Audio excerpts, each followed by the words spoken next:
car, but they got a dirty dozen, 12 of them to jump over to keep chasing these Renegade points, Richard. And, of course, competition. We do have Bigfoot and USA 1 here tonight. But the story we're going to follow is Awesome Kong and Steve Dane. He is going for an unprecedented 5th consecutive win. No one's done it before. I believe if anybody can do it, it's going to be this kid out of Texas. If there's any such thing as a roll in this sport, this kid's on it. Well, we're going to roll on and roll back here with all the action in just a moment on ESPN. Hospitality, that is Steve Dane with a thumbs up. Steve, your fastest qualifier tonight, and Awesome Kong, he will be getting a bye run. Then we've got Mike Witt, Stomper 1 against No Problem, and John Moore. Jim Kramer, Bigfoot, takes on John Breen and Mad Dog. Dave Wysork's Nightlife against Jim Miller, the Barbarian. Playing for keeps with Jesse Berge against Bob Breen and Wild Hair. Then your national champion, Rod Litzow, USA 1 against David Morris, the Equalizer. Here goes Dane for his first run of the night. Steve Dane, Richard, you might notice, carrying a flag on the back of the truck. It says, sponsor wanted. So Awesome Kong on a roll, looking for that sponsor for the '89 season. Well, you know, Army, it would be easy, I would think, to find a sponsor considering what Steve has accomplished over the last month and a half. He has won 4 Renegade's TNT Monster events in a row. This is taped earlier. Mike Witt and Stomper, he had some problems qualifying. Mike made a good start, but all of a sudden the engine went away. Then immediately Mike noticed the alcohol was on fire in the vehicle. He comes out with a halon fire extinguisher, knocks the fire down. Remember, an alcohol fire, you cannot see it. So the bad luck of Mike Witt and Stomper continues. We're going to have to wait and see. He is scheduled to face John Moore, No Problem, in opening round competition. We'll have to wait and see if he can get the Stomper 1 machine repaired and back out there to race. Meanwhile, John Breen and Mad Dog is going to face an awesome task here, Army, as he is taking on Bigfoot and the legendary Jim Kramer. Kind of interesting, Richard. Both of these fellows out of the Show Me State of Missouri. Kramer runs out of Bob Chandler's operation at Hazelwood. Breen, he's out of Jeff City, Missouri. A small community, has a history for national championships, even at the high school sports level. But right now, we're talking pro monster truck racing, side-by-side, Chevrolet, Ford.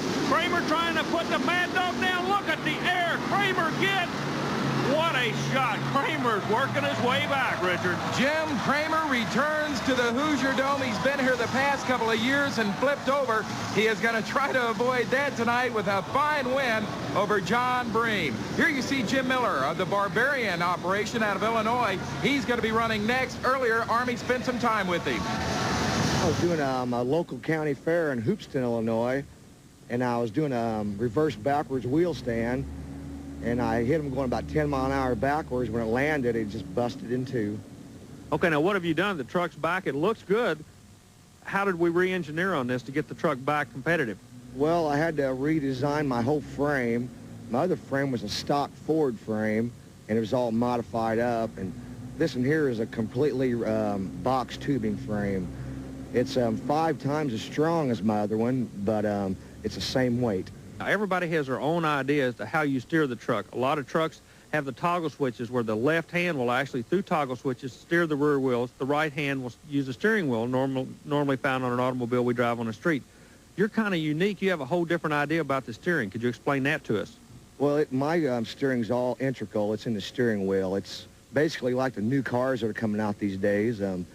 When the front end moves, the back end moves the same amount, and you just have to move the steering wheel less to get your truck where you want to go. It's just a lot less fatigue on the driver. And we are back to live action now, as it will be Jim Miller, the Barbarian out of Illinois, taking on a kid that is really coming on strong late in the year, Dave Wysork and Nightlife out of Grand Island, Nebraska. Wysork's working that left lane, the Chevrolet to perfection. Look at that, Richard. He's out, jumps.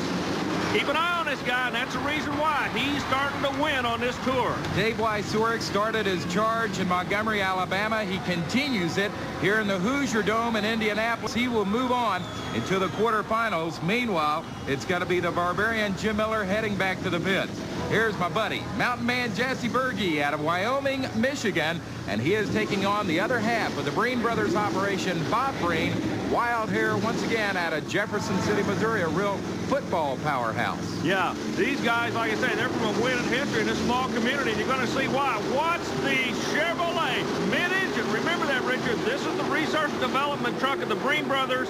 This is what they're trying to learn, what to do for 89. I look for an all mid-engine combination. So Bob Breen pulls in the win for the Breen Jasmers USA 1 Chevrolet, taking on a guy that we've never seen on the circuit before, David Morris in the Equalizer. You see the name Gary Cook. That is David Morris. Gary Cook is the owner of this machine, Army. You know, Gary Cook has a history in the pulling sport. I think he sees the future in this monster truck racing, so he's built a truck for it. He's hired his young kid to do the driving, and this kid picks on the baddest of them all. The first time out, draws USA 1. He's going to learn from that one. Let's Al will move to the next round. So that 1988 Chevrolet, sponsored by True Value Hardware, continues. Rod, a former motorcycle hill climber, he told me he gave up that sport because he got tired of breaking too many bones. He rolled this machine not long ago in Louisville, Kentucky, and we're going to go trackside to find out what he liked most about the win. Well, Rod, everybody else seems to be having a whole lot of problems out there with a lot of bounce. You looked awfully smooth on that run. Yeah, well, my first one, I came out a little different. Now I took a different plan to it, and I think this way is going to work a lot better. Come over the hill easy and then launch on hard. So if you had the lane choice, as we've talked to you about so many times this year, and you kind of play games with the other drivers on this lane choice, are you going to keep working this right lane tonight? Yeah, I'll stick this till probably all night. I'll stay with this lane. We'll let you get back to your crew. Good luck to you. Thank you. Well, Army, I just received word from track officials. Actually, it was a double victory for Rod Litzow because the Equalizer machine was disqualified in that run, even though USA 1 beat him to the finish line. The reason for the disqualification, I think you could explain about how both tires have to be on the junk cars. There's two basic rules in the sport. First of all, what you're jumping, both front tires must hit that obstacle. But what you're going over, at least two tires must stay on it, usually the left or the right side. He did hit with the front tires, but he bounced off the vehicles, not coming all the way across with at least two tires on it. So the two-tire rule caught him. The Chevrolet advances on. All right, and back to live action. Here comes the bad luck kid lately, Mike Witt out of Mount Washington. Stomper taking on John Moore, the veteran out of Lafayette, Tennessee, and no problem. Mike may be having a string of bad luck, but he's still known as one of the up-and-coming rising stars. He's definitely one of the best drivers in the Monster Truck Tour. They do a lot of experimenting with the drivetrain. He runs a dragster-style clutch here. You notice how the truck had a tendency to come on late. But look, John Moore puts him away. That's got to be a highlight of his year. No problem for it. Richard finally got to the Stomper Chevrolet. So John Moore, the veteran of 4 years on this Renegade circuit, moves to the quarterfinals, and so